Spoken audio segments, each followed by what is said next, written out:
चला नमस्कार विद्यार्थी मित्रांनो, माझं नाव अरविंद सिरसाट आणि आपली इंजिनिअरिंगमध्ये परत एकदा तुमच्या सगळ्यांचं खूप खूप स्वागत आहे. बघा आज मी दिसणार नाही तुम्हाला, म्हणजे ऑन कॅमेरा नसेल, पण व्हॉइस नक्कीच तुम्हाला आज हेल्पफुल असेल माझा, कारण मी थोडा बाहेर होतो, स्टुडिओपासून लांब असल्यामुळे थोडीशी स्टुडिओ समोर रेकॉर्डिंग नाही होते. पण या सब्जेक्टची डिमांड लक्षात घेता मला रेकॉर्डिंग करावी लागते, कारण परीक्षेला आता असलेले हे 3-4 दिवस आहे ना, जे पण तुमच्या हातात आहे. आणि त्याच्यासमोर हा एक टॉपिक, कारण आपण मशीन खूप चांगल्या प्रकारे कव्हर केलं बाळांनो, भरपूर बऱ्यापैकी न्याय दिला. तुम्ही जनरेटर घ्या, तुमचा डीसी मोटार घ्या, नंतर सिंगल फेज इंडक्शन घ्या, 3 फेज इंडक्शन घ्या. मॅक्झिमम आपण जिथून क्वेश्चन पडतात ते टॉपिक खूप चांगले कव्हर केले. पण दुसरा जर माझा महत्वाचा एक्झामचा टॉपिक असेल मशीन नंतर, तर तो बाळांनो पॉवर सिस्टम. हे दोघं इतके पॉवरफुल टॉपिक एक्झामला, की याच्यामधून जे परीक्षेला क्वेश्चन पडतील तेच तुमचं सिलेक्शन ठरवून जातील, कारण मेजर तुमचे टेक्निकल क्वेश्चन तुम्हाला सब्जेक्टमधून दिसतील. कारण जर तुम्ही असा काहीतरी प्लॅन करत असेल की पॉवर सिस्टम मी ऑप्शनमध्ये सोडतो, तर समजून घ्या तुम्ही कुठेतरी सिलेक्शनला ऑप्शनमध्ये सोडताय. त्याच्यामुळे ह्या सब्जेक्टला चांगला न्याय देणं खूप इम्पॉर्टंट आहे, राईट आहे. त्याच्यामुळे एक शॉर्ट व्हिडिओ घेऊन आलोय. कमीत कमी एवढी तरी आयडिया लागली पाहिजे की थेरी क्वेश्चन्स कुठून विचारले जाऊ शकतात, पहिला पॉईंट. नंतर जर माझे न्यूमेरिकल आले, तर त्या न्यूमेरिकलला मला कशा प्रकारे हँडल करता येईल, प्लस कोणकोणते फॉर्म्युले असे एक्झामसाठी जे मला न्यूमेरिकलसाठी महत्वाचे, या काही गोष्टी बऱ्यापैकी डिस्कस करून घेऊ. कारण एक्झामच्या ज्या पुढचे 4-5 दिवस तुमचे आहे ना, कमीत कमी मला, कारण बघा पॉवर सिस्टम तर कम्प्लीट कव्हर करणं आता शक्य नाही, कारण दिवस कमी आहेत. पण कमीत कमी एवढं तर आपण बघू शकतो की कोणकोणते टॉपिक्स जे मला एक्झाम पॉईंट ऑफ व्ह्यू बघितले, तर कमीत कमी मला सब्जेक्टला न्याय देता येईल, ते आज डिस्कस करून घेऊ. तुमचा नक्की फायदा होईल. बाकीचं तुम्हाला खूप चांगल्या प्रकारे टेस्ट सिरीजचं पण मी नॉलेज दिलंय. बाय केले नसेल बाळांनो, कधीही बाय करा. वन डे बिफोर जरी बाय केली, कमीत कमी एखादी फुल लेंथ टेस्ट देऊन जा. मी त्याचं फुल लेंथ आपलं जितकंही टेस्ट सिरीजच्या लिंक आहे डिस्क्रिप्शनमध्ये दिलंय. आपला ॲप्टीचाही कोर्स लॉन्च झाला, तुम्ही बघितला असेल है ना. त्याच्यामध्ये पण आपण त्याच फॉर्ममध्ये ॲप्टी कव्हर केली, जी तुमच्या गव्हर्नमेंट एक्झामसाठी इम्पॉर्टंट आहे, ना की बँकिंगसाठी.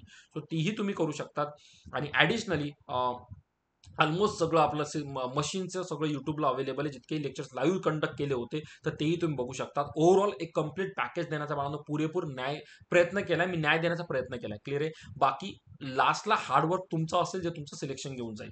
चला सुरुवात करूया पॉवर सिस्टमच्या थोड्या क्विक अनालिसिसला. एक 10 मिनिटं माझ्या सोबत राहा, ठीक आहे. मला एक 10 मिनिटं द्या आणि फक्त ऐकत चला की कोणकोणते टॉपिक कसे कसे तुम्हाला कव्हर करता येईल. बघा, जर मी पॉवर सिस्टमचा विचार केला, मी लिहिणार कमी बोलणार जास्त आहे, कारण ह्या पॅडवर मला लिहिण्याची एवढी सवय नाही बाळांनो, ठीक आहे. तर पॉवर सिस्टमचा जर मी कंप्लीट विचार केला, जर आपण मार्क्स वाईज गेलो की सर किती वेटेज या टॉपिकला जाऊ शकतं, तर बाळांनो डोळे झाकून सांगतो की हा टॉपिक जो आहे तुम्हाला ऑलमोस्ट 20 प्लस आहे ना. प्लस मी याच्याकरता लिहितो की हे एक्झामिनरवर डिपेंड आहे की त्याचं डोकं कसं फिरतं आणि तो कसा याला वेटेज देईल, याच्यावर डिपेंड तुमचं असतं की मॅक्झिमम किती जाऊ शकतो.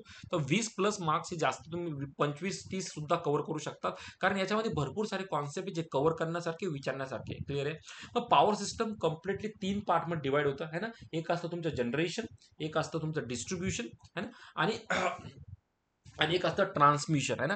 जर तुम्ही पॉवर सिस्टमच्या सिलेबसची कुठे स्टार्टिंग बघितली आहे ना, स्टार्टिंग बघितली, आपण जनरेशन पासून हा टॉपिक शिकतो की पॉवर जनरेट कशी होती. मॅक्झिमम एक्झामला जेव्हा जनरेशनचं जर बेसिक क्वेश्चन म्हटले, तर पॉवर जनरेट करायचे म्हणजे मला काहीतरी फ्यूल लागेल, राईट आहे, ज्याने माझं टर्बाईन फिरणार. कारण ओव्हरऑल जर तुम्ही मशीन बघितलं असेल, माझ्या आउटपुटला जेव्हा मला इलेक्ट्रिक पॉवर भेट होते, तर इनपुटला मला काहीही करून अल्टरनेटरला फिरवायचं असतं. बरोबर, बेसिक कॉन्सेप्ट सांगतो फक्त.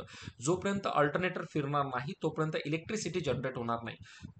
आणि मी तेव्हा तुम्हाला बोललो होतो की जेव्हा मी माझं अल्टरनेटर फिरवतोय, तेव्हा अल्टिमेटली मला मेकॅनिकल एनर्जी लागते. ही मेकॅनिकल एनर्जी आपण घेतो बाळांनो फ्यूल पासून आहे ना. आणि हे फ्यूलच आजकाल इंडियामध्ये चॅलेंज आहे ना. डिटेल सब्जेक्ट कव्हर नाही करता येते, पण चांगल्यापैकी सांगण्याचा प्रयत्न करेल. मग हे फ्यूल जे, या फ्यूलचं काम काय असेल, या फ्यूलचं काम असेल माझ्या शापला, माझ्या अल्टरनेटरला फिरवणं, आणि ते फिरवल्यापासून मला आउटपुटला इलेक्ट्रिसिटी भेटते, राईट आहे. मग जनरेशन, हे जे फ्यूल आहे 2 टाईपचे असतात. एक असतात माझे नॉन रिन्युएबल आणि एक असतात माझे रिन्युएबल. मी एकदम शॉर्टमध्ये लिहिलं, तर तुम्हाला अगोदर हे थोडंसं बघून घ्यावं लागेल. इकडून क्वेश्चन पडतो कधी कधी, माझे रिन्युएबल एनर्जी सोर्सेस कोणते आणि माझे नॉन रिन्युएबल एनर्जी सोर्सेस कोणते, इकडून थोडंसं बघून जायचं. इथून तुमच्या सब्जेक्टची सुरुवात होते ऍक्च्युली, राईट आहे. मग हेच जे सोर्सेस आहे, नॉन रिन्युएबल आणि रिन्युएबल, क्लिअर आहे, हे वापरूनच आपण काय करतो माहिती आहे का, वेगवेगळे पॉवर प्लांट बनवतो. ज्या पॉवर प्लांटला तुमची इलेक्ट्रिसिटी काय होते, जनरेट होते. मग पॉवर प्लांट कोणकोणते, मग तुमचे थर्मल पॉवर प्लांट झाले, हायड्रो इलेक्ट्रिक पॉवर प्लांट झाले, नंतर न्यूक्लिअर झाला, विंड झाला, सोलार झाला है ना. आता या सगळ्यामध्ये जे इम्पॉर्टंट आहे, तो तुमचा असतो थर्मल है ना, आणि न्यूक्लिअर. हायड्रो पण तितकाच इम्पॉर्टंट असतो. मग याचे सगळे तुम्हाला हे जे पॉवर प्लांट थोडेसे इन डेप्थ बघायचे आहे ना. मग आपण जेव्हा पॉवर प्लांट विषयी बोलतोय मी, है ना, मी फक्त मी बोललो ना व्हर्बल जास्त बोलणार आहे मी. इथं थोडी लिहायची सवय कमी, त्याच्यामुळे फक्त ऐकत चला.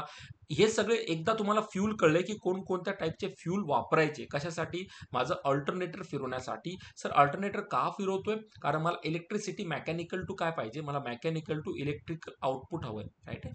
मग तुमचं सिंगल फेज म्हणा किंवा 3 फेज म्हणा. तर सगळ्यात अगोदर माझा फोकस फ्यूलवर असेल. मग हे फ्यूल वापरून आपण फ्यूल कुठे वापरणार, वेगवेगळ्या पॉवर प्लांटमध्ये वापरणार आणि कुठेतरी टर्बाईन फिरून आउटपुटला इलेक्ट्रिसिटी घेण्याचा प्रयत्न करत असतो.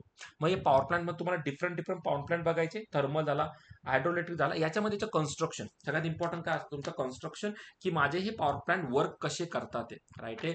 मग ह्याच्या वर्किंग मधून सुद्धा भरपूर सारे क्वेश्चन्स परीक्षेला आरामात पडता बाळांनो. त्याच्यामुळे तुम्हाला हे बघावं लागेल की कशी कशी माझी वर्क होते. जर मी थर्मल पॉवर प्लांटचं एक्झाम्पल घेतलं, फॉर एक्झाम्पल फक्त सांगतो की थर्मल पॉवर प्लांटमध्ये बेसिक बेसिक ज्या गोष्टी पडतात, की माझी ह्याच्यामध्ये जे काही कंपोनंट आहे महत्वाचे कंपोनंट, तुमचा सुपर हिटर झाला, नंतर तुमचा इकॉनोमायझर झाला है ना, नंतर तुमचा एअर प्री हिटर झाला है ना. या सगळ्या गोष्टी तुम्हाला बघायच्या की याचं प्रत्येक प्लांटमधलं फंक्शन काय. आय होप तुम्ही ऑलरेडी बघितलं असेल. मी फक्त त्या पॉईंटला फोकस करतो जिथून एक्झामला क्वेश्चन पडतात. सुपर हिटरची वर्किंग कधी कधी विचारून घेतात, इकॉनॉमायझरचं पार्ट कधी कधी विचारून घेतात है ना, नंतर एअर फ्री हिटर काय असतं हेही विचारून घेतलात. तर तुम्हाला ओव्हरऑल या सगळ्या गोष्टी माहीत असल्या पाहिजे. नंतर याच्यामध्ये आपण जे फ्यूल वापरतो थर्मलमध्ये ते असतं माझं कोल, मला कोळसा लागतो. तर या कोळसाचे पण बाळांनो वेगवेगळे टाईप आहे है ना. तुमचा अँथ्रासाइट झालं, नंतर ब्युटुमिनस झाला, लिग्नाइट झाला, पीट कोल झाला. तर या सगळ्या कोलमध्ये माझं कार्बनचं पर्सेंटेज किती असतं, इथून पण कुठे कुठे बेसिक क्वेश्चन जातात की माझे कार्बनचे पर्सेंटेज किती आहे. कारण कार्बनच्या पर्सेंटेजवर मला कळतं की माझी एनर्जी एनर्जी केजी आहे ना, माझी एनर्जी म्हणजे माझा पर्टिक्युलर कोल जेव्हा जळतो तेव्हा किती एनर्जी बाहेर पडते. एक कार्बन पर्सेंट आणि दुसरं काय विचारतं बाळांनो, एनर्जी, की जेव्हा जर माझा 1 किलो कोळसा मी जाळला तर मला किती एनर्जी भेटणार. हे कोणावर डिपेंड असेल की त्याच्यामध्ये माझं कार्बनचं पर्सेंटेज किती आहे. कारण कोळसा जळतो तेव्हा कार्बन जळतो, म्हणून मला डिटेल माहीत असलं पाहिजे की प्रत्येक कोळशामध्ये किती टक्के कार्बन आहे आणि त्या कार्बनपासून मला किती एनर्जी भेटते. क्लिअर आहे. मग तुम्हाला 3-4 टाईप तुम्हाला बोललो ना, अँथ्रासाइट, बिटुमिनस, लिग्नाइट आणि पीट कोल आहे ना, हे बेसिक आहे. इथून जनरली परीक्षेला प्रश्न पडतात, मला माहीत असलं पाहिजे, राईट आहे. याचा वर्किंग प्रिन्सिपल जो असतो रँकिंग सायकल, याच्याविषयी थोडंसं वाचून घ्या की नेमका हा प्रिन्सिपल काय बोलतो. नंतर इफिशियन्सी, प्रत्येक प्लांटची प्रत्येक थर्मल प्लांटची इफिशियन्सी बघून घ्या. कधी कधी इफिशियन्सीवर क्वेश्चन विचारून घेता बेसिक मध्ये गेलं तर. क्लिअर आहे. हे आतापर्यंत चालू सगळा थेरॉटिकल पार्ट. जनरेशन मध्ये जनरली न्यूमेरिकल एवढे नाहीयेत. मेजर जो पार्ट पडतो तुमचा पडतो बाळांनो कन्स्ट्रक्शन, की माझा प्लांट कसा बनतोय, प्लांटमध्ये ऍक्च्युली माझं फ्यूल म्हणून कोण काम करते, जे फ्यूलने माझी एनर्जी बर्न होते, मला एनर्जी भेटते ना, ते परत रिसायकल कसं होते. फॉर एक्झाम्पल तुम्ही जर थर्मल प्लांटमध्ये भेटला तर कोळशाचा आपण खूप जास्त यूज करून घेतो. क्लिअर आहे. तो कोळसा जाळतो, त्या कोळसापासून जे तुमचं वेस्ट उरतं त्या वेस्टला पण आपण आजकाल युटिलाइज करतो. हे सगळ्या बेसिक गोष्टी तुम्हाला माहित असल्या पाहिजे. पॉवर प्लांट जनरली एवढंच आहे. मग जर तुम्ही दुसरा महत्वाचा प्लांट हायड्रो इलेक्ट्रिक जरी घेतला, त्याच्यामध्ये पोटेन्शियल एनर्जीला आपण कायनेटिक एनर्जीमध्ये कन्वर्ट करतो. इकडे पण काही काही ज्या माझं जसं जे आपण रिझर्वॉयर वापरतो, यासाठी प्लांटची अवेबिलिटी कशी असली पाहिजे है ना, अशा प्रकारचे क्वेश्चन्स परीक्षेला तुम्ही एक्सपेक्ट करू शकता. स्पिल वे काय असतं है ना. तर बेसिक बेसिक सगळे कंपोनंट बघून घ्यायचे. नंतर तुमचा पेन स्टॉक पण असतो याच्यामध्ये. तर कन्स्ट्रक्शन वाईज तुम्हाला इन शॉर्ट बघायचं बाळांनो, की माझ्या कन्स्ट्रक्शन वाईज मी काय करू शकतो, कोणकोणते पॉईंट तुम्हाला लक्षात ते बघायचे है ना. नंतर त्याच्या टर्बाईनचे पण थोडे टाईप पडतात है ना. तुमचा कॅपलाईन झाला, नंतर तुमचा फ्रान्सिस झाला, पेल्टॉन झाला. तर हे पण थोडेसे बघून घ्यायचे किती हाईटला हे वापरतात. आणि न्यूक्लिअर पॉवर प्लांट म्हणजे तुमचं रिॲक्शन फिजन फ्युजन जे पण रिॲक्शन होते, तर ह्या केमिकल रिॲक्शनचे थोडंसं बघून घ्यायचं की केमिकल रिॲक्शन पासून किती तुमचे जे पण युरॉन बाहेर पडतात ते बेसिक U-235 तुम्ही वापरतात. सो ओव्हरऑल तुम्हाला याच्यामध्ये जास्त काही जायचं नाहीये. तुम्हाला फक्त थोडंसं कन्स्ट्रक्शन वाईज बघून घ्यायचंय है ना. तरी पण खूप याच्या मॉडरेटरचा यूज होतो. व्हॉट इज मॉडरेटर, मॉडरेटरचा फंक्शन काय असेल, तुमचा कंट्रोल रॉडचं फंक्शन काय असेल, कुलंट म्हणून कोण काम करतंय, अशा प्रकारच्या बेसिक बेसिक गोष्टी बघून घ्या. एवढं एक्झामसाठी सफिशियंट आहे. याच्या पलीकडे जास्त काही डीपमध्ये जाऊ नका. कारण सांगतोय इथून पुढचे जे पार्ट आहेत तुमचे न्यूमेरिकल है ना, तिकडून तुम्हाला बऱ्यापैकी स्कोप आहे परीक्षेला विचारण्यासाठी. आणि हा जसं बोललो प्रत्येकाची इफिशियन्सी खूप जास्त जरुरी आहे, की त्याची इफिशियन्सी किती असणार. क्लिअर आहे. नंतर दोन बेसिक क्वेश्चन याच्यावर पडतात बाळांनो, न्यूमेरिकलला तुमचे कनेक्टेड लोड आहे ना, कनेक्टेड लोड काय असतो है ना, नंतर तुमचा मॅक्झिमम डिमांड किंवा पीक लोड काय असतो याच्यावर पण एक्झामला क्वेश्चन पडतात, ते सुद्धा तुम्हाला एकदा बघायचे. क्लिअर आहे. आणि तुमचा जो कनेक्टेड लोड आहे आणि मॅक्झिमम लोड मधला डिफरन्स थोडासा बघून घ्यायचा. नंतर क्वेश्चन ॲव्हरेज लोडवर पण पडतो. हे सगळं जनरेशन मधले क्वेश्चन्स आहे. क्लिअर आहे. काय काय बोलतोय मी तुमचा, एक तुम्हाला काय बोललो, माझा मॅक्झिमम माझा कनेक्टेड लोड आहे ना, जो लोड कनेक्ट असतो तो एक झाला तुमचा, सॉरी इथे लिहितो, एक असतो तुमचा कनेक्टेड लोड, नंतर तुमचा असतो मॅक्झिमम लोड आहे ना. या दोघांमध्ये रिलेशन जर बघितलं तर माझं connected load is always greater than maximum load, कारण मॅक्झिमम तर माझा तो झाला जितके माझे डिव्हाइसेस कनेक्टेड आहे तुमच्या घरी. क्लिअर आहे. नंतर एक असतो तुमचा ॲव्हरेज लोड, आणि ॲव्हरेज लोड हा सुद्धा थोडा फॉर्म्युला वाईज बघून घ्यायचे, न्यूमेरिकल तुम्हाला कुठे कुठे भेटून जाणार. नंतर असं तुमचा लोड फॅक्टर. ॲव्हरेज लोड म्हणजे काय म्हणतो की एका दिवसात आपण जितकी पण एनर्जी वापरली, जितका तुम्हाला ऊर्जा पुरवठा होतोय वन डे मध्ये, किलो वॉट आवर, आणि डिवाइड बाय 24 आवर मध्ये तुम्ही किती वापरला, काइंड ऑफ फॉर्म्युलेचे एकदा त्याच्यावर ओव्हरलुक करून घ्यायचंय. मी जितकेही पॉईंट बोलतोय मी ते एक्सपेक्ट करून चालतोय तुम्ही ऑलरेडी सब्जेक्ट गो थ्रू केलेत. आता माझं काम आहे की तुम्ही जितका पण सब्जेक्ट गो थ्रू प्रत्येक पेजवर गेलेत ना, प्रत्येकामध्ये कोणकोणते पॉईंट तुम्हाला परत रिवाईज करायचे एक्झामसाठी, कारण आता जे 4-5 दिवस उरलेत ना, तुम्हाला इम्पॉर्टंट पॉईंटवर फोकस करणं खूप महत्त्वाचं आहे. क्लिअर आहे. नंतर तुमचा याच्यामध्ये आणखी एक असतो, त्याला बोलतात लोड फॅक्टर आहे ना. लोड फॅक्टर हा पण थोडासा डिटेलमध्ये बघून घ्यायचा. लोड फॅक्टरचा फॉर्म्युला काय, तुमच्या माहितीचं सांगतो. लोड फॅक्टर असतो माझा ॲव्हरेज आहे ना, एडी अपॉन एमडी. काय असतं बाळांनो माझं, एडी अपॉन एडी. क्लिअर आहे. तर हे थोडंसं एकदा जर बघून घेतलं ना, तरी पण एडी काय असतं म्हणजे ॲव्हरेज डिमांड, आणि एमडी काय असतं म्हणजे maximum demand. So average demand upon maximum demand हा जो होता ना, सीएल हा MD actually maximum demand. Clear. माझी मॅक्झिमम डिमांड किती ना, अवेलेबल किती आहे. डिमांड फॅक्टर सुद्धा बघून घ्यायचा. डिमांड फॅक्टरला नवीन लक्षात ठेवायचं, हा लेस दॅन 1 असतो. हे बारीक बारीक क्वेश्चन्स एक्झामला पडतात बाळांनो, याच्यामध्ये 2-4 गोष्टी चांगल्याशी बघून घ्यायचा, तरी पण तुमचं सफिशियंट आहे. नंतर पॉवर, प्लांट पॉवर कॅपॅसिटी है ना, एक विचारतात प्लांट पॉवर कॅपॅसिटी, याचं पण थोडंसं बघून घ्या. आणि एक युटिलायझेशन फॅक्टर. या 4-5 पॉईंटवर तुमचं पॉवर जनरेशन संपतं है ना. जर तुम्ही, मी आतापर्यंत जेवढं बोललो, जर तुम्ही माझ्या सोबत असाल है ना, तर तुमचं इथे पॉवर जनरेशन काइंड ऑफ संपून जातं. याच्या पलीकडे जास्त काही करायला जाऊ नका. रिझन देईल, कारण आता जे तुमचे 4-5 दिवस बाकी आहे ना, एवढं जरी तुम्ही केलं तरी पण तुमचं सफिशियंट आहे एक्झाम पॉईंट ऑफ व्ह्यू. आता जेव्हा मी सफिशियंट बोलतो तेव्हा मी असं बोलतो, माझा माझा सफिशियंट बोलण्याचा अर्थ असतो, जर एक्झामला 25 ते 30 मार्काचा जर याच्यात क्वेश्चन पडले, तर मी जेवढं बोलतो त्याच्यातून तुमचे कमीत कमी बोलतो बाळांनो, 18 ते 20 मार्क्स कव्हर होऊन जातात. मग बाकीचे क्वेश्चन तुमच्यावर आहे, तुमची अंडरस्टँडिंग किती चांगली आहे, कारण ते लोक कन्सेप्ट येई म्हणजे चांगले कन्सेप्च्युअल क्वेश्चन टाकण्याचा बरोबर प्रयत्न करतील. तुमची जर अंडरस्टँडिंग चांगली असेल क्वेश्चनला समजून घेण्याची है ना, आणि त्यावेळेस तुमचा दिमाग जर थोडासा काम असेल, तर तुम्ही आरामात बाकीचे क्वेश्चन पण हँडल करून घेतात. क्लिअर आहे. राईट आहे. तर हे 2-4 पॉईंट थोडेसे एक्झाम पॉईंट ऑफ लक्षात ठेवा. बाकीचं काहीच जनरेशनमध्ये नाहीये. मॅक्झिमम थिअरॉटिकल क्वेश्चन विचारले जातात, आणि कधी कधी 2-3 गोष्ट आहे ना, डिमांड फॅक्टरची व्हॅल्यू काय असू शकते है ना, नंतर तुमचा कनेक्टेड लोड काय असतो, मॅक्झिमम डिमांड काय असते है ना, नंतर तुमची जो एडी बोललो मी, ॲव्हरेज डिमांड वगैरे काय असते है ना, लोड फॅक्टर काय असतो है ना. लोड फॅक्टर पण ऑलवेज काय असतो माझा, लेस दॅन 1 असतो. हे थोडंसं जर बघून घेतलं तरीही तुमचं काम होऊन जातं. हे सगळं झाल्यानंतर बाळांनो, तुम्ही पॉवरच्या एका मेजर टॉपिकला जातात, त्याला बोलतात बांधव ट्रान्समिशन है ना. पॉवर ट्रान्समिशन अतिशय इम्पॉर्टंट आहे बघा, एकदम सिरीज वाईज. एकदा पॉवर जनरेट झाला की नंतर तुम्ही ट्रान्समिशनकडे जातात.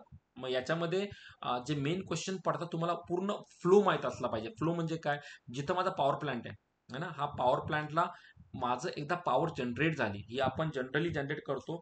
तुम्ही ऑलरेडी गो थ्रू पण केली असेल. ऑलमोस्ट आपले असते बाळांनो 11 किलो व्होल्ट है ना. किती जनरेट करतो, 11 किलो व्होल्ट एवढी जनरेट करतो. पण घरामध्ये आपल्याला लागते किती रे, 230 व्होल्ट है ना. मग जर मला 230च व्होल्ट लागते, तर 11 किलो जनरेट करण्यामागचं रिझन काय है ना. या बारीक बारीक गोष्टीचं सगळा डेप्थ स्टडी पूर्ण याच्यामध्ये केल्या गेली आहे. मग याच्यामध्ये तुम्हाला पहिले काय करतात, जसं माझ्या 11 किलो व्होल्ट मी बनवली, त्याच्यानंतर आपण काय करतो, याला स्टेप अप करतो है ना. याला स्टेप अप आणखी वाढवतो. किती करतो स्टेप अप करून वाढवतो, 132 व्होल्ट. पण याच्यामध्ये सगळ्यात इम्पॉर्टंट गोष्टी जी P equals to V into I. जरी मी याला स्टेप अप करतोय किंवा स्टेप डाऊन करतोय, पण माझी पूर्ण पॉवर माझी नेहमी कॉन्स्टंट असते. राईट आहे. हा इम्पॉर्टंट फंडा याच्यामधला. जरी मी 11 किलोवरचं 132 वोल्ट केलं, पण पॉवर रिमेन सेम असणार. पॉवरमध्ये चेंजेस नाही करत आपण, पॉवर रिमेन कॉन्स्टंट. पहिले स्टेप अप करतो, नंतर परत बाळांनो स्टेप डाऊन करून आपण कितीवर आणतो है ना. पहिले स्टेप अप केलं, नंतर स्टेप डाऊन केलं है ना, आणि स्टेप डाऊन केल्यानंतर याला काहीतरी 33 किलो व्होल्टवर आणतात परत. राईट आहे. आणि 132 वरून आपण हा 132 किलो व्होल्ट बोलू. राईट आहे. किलो व्होल्ट आणि नंतर परत 33 किलो व्होल्ट. मग कुठे स्टेप अप होतं, कुठे स्टेप डाऊन होतं, या सगळ्या गोष्टी इन शॉर्ट याच्यामध्ये तुम्हाला कम्प्लिटली बघायचं आहे. तो कम्प्लीट एक चार्ट आहे ॲक्च्युली. जर तुम्ही एखादं बुक वगैरे रेफर करशाल त्याच्यात पूर्ण चार्ट दिला आहे की माझ्या 11 किलो व्होल्ट पासून है ना 230 व्होल्ट पर्यंतची जर्नी काय असेल, है ना, कुठे स्टेप अप होणार, कुठे स्टेप डाऊन. आता परत तुम्हाला नवीन सांगायला नको, जर मला स्टेप अप करायचं असेल किंवा स्टेप डाऊन करायचं असेल तर मला ट्रान्सफॉर्मर लागेल. त्याच्यामध्ये ट्रान्सफॉर्मरचा पण तितकाच यूज असेल, राईट आहे. मग घरी आपला जो तो आपला सिंगल फेज येतो किंवा काही घरांना 3 फेज पण लागतं, तर मग कुठे स्टार कनेक्शन वापरणार, कुठे डेल्टा कनेक्शन वापरणार, हे तुमचं बेसिक सगळं कशामध्ये असणार, तुमचं ट्रान्समिशनमध्ये असणार. आता पॉवर ट्रान्समिट करायची आहे मग याच्यामध्ये प्रायमरी ट्रान्समिशन मेजर सांगतो काय काय असतं माझं. एक प्रायमरी ट्रान्समिशन, सेकंडरी ट्रान्समिशन, नंतर प्रायमरी डिस्ट्रीब्युशन आणि सेकंडरी डिस्ट्रीब्युशन, राईट. हे बेसिक टॉपिक तुम्हाला पॉवर सिस्टममध्ये बघायचे. मग याच्यामध्ये काय बघणार सर की व्होल्टेज रेंज काय असणार, है ना, प्रत्येकाची व्होल्टेज रेंज काय असणार आणि प्रत्येक ट्रान्समिशनमध्ये स्टार कनेक्शन कुठे वापरणार आणि डेल्टा कनेक्शन कुठे वापरणार हे तुम्हाला बघायचं आहे. क्लिअर आहे. याच्या पलीकडे काही नवीन नाहीये. बेसिक इथून तुमचं ट्रान्समिशन सुरू होतं की जेव्हा मला ट्रान्समिशन करायचं, मी जनरेट तर केली पॉवर. आता ट्रान्समिशनचे टाईप पडा, टाईप का पडले, कारण सर माझ्या घरी मला सिंगल फेजवर काम होते, पण मोठ्या मोठ्या इंडस्ट्रीमध्ये सिंगल फेजवर काम होत नाही, त्यांना जास्त पॉवर लागते. म्हणून आपण सुरुवातीलाच एवढी पॉवर जनरेट करतो ना की ज्याला जेवढा पाहिजे तेवढा आपली सप्लाय आपण देऊन टाकतो. क्लिअर आहे. तर हे एक महत्त्वाचं बाळगणं. नंतर याच्यामध्ये जे आहेत ना, याच्यामध्ये मेन असतात लॉसेस, है ना. मेन माझा जो हिट लॉस असतो ज्याला मी काय म्हणतो I²R म्हणतो. क्लिअर आहे. माझा हिट जो लॉस याला काय म्हणतो मी I²R. बाकीचे भरपूर लॉसेस तुम्हाला ट्रान्समिशनमध्ये शिकायचे, कारण एवढी ह्यूज पॉवर ट्रान्समिट करायची म्हणजे तुमच्या ट्रान्समिशन लाईनची साईज किती असली पाहिजे, है ना.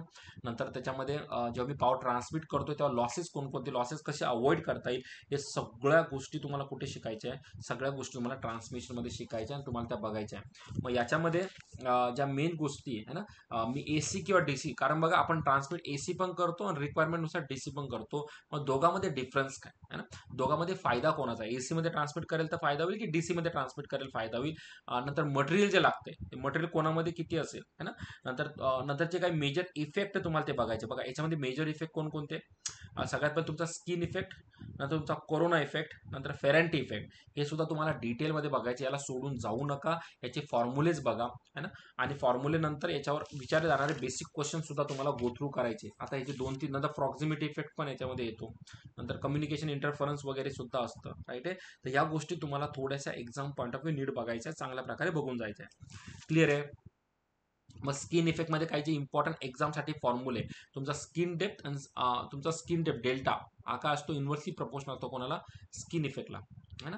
हा एक महत्त्वाचा फॉर्म्युला जो तुम्हाला एक्झाम पॉईंट ऑफ व्ह्यू बघून जायचा. कधी कधी रिलेशन विचारून घेतात, राईट आहे. नंतर जर तुमचं फ्रिक्वेन्सी बरोबरचं रिलेशन बघितलं तुमच्या स्किन डेप्थचं, ही पण कशी असते, इन्व्हर्सली प्रपोर्शनल असतो फ्रिक्वेन्सीला, राईट आहे. आणि तुम्हाला माहिती आहे की माझ्या DCची फ्रिक्वेन्सी काय असते, 0 असते, है ना. म्हणजे स्किन डेप्थ काय असणार, जास्त असणार. स्किन डेप्थ जास्त असली त्याचा स्किन इफेक्ट काय असणार, कमी होऊन जाणार. त्या रिलेशन तुम्हाला मॅनेज करता आलं पाहिजे.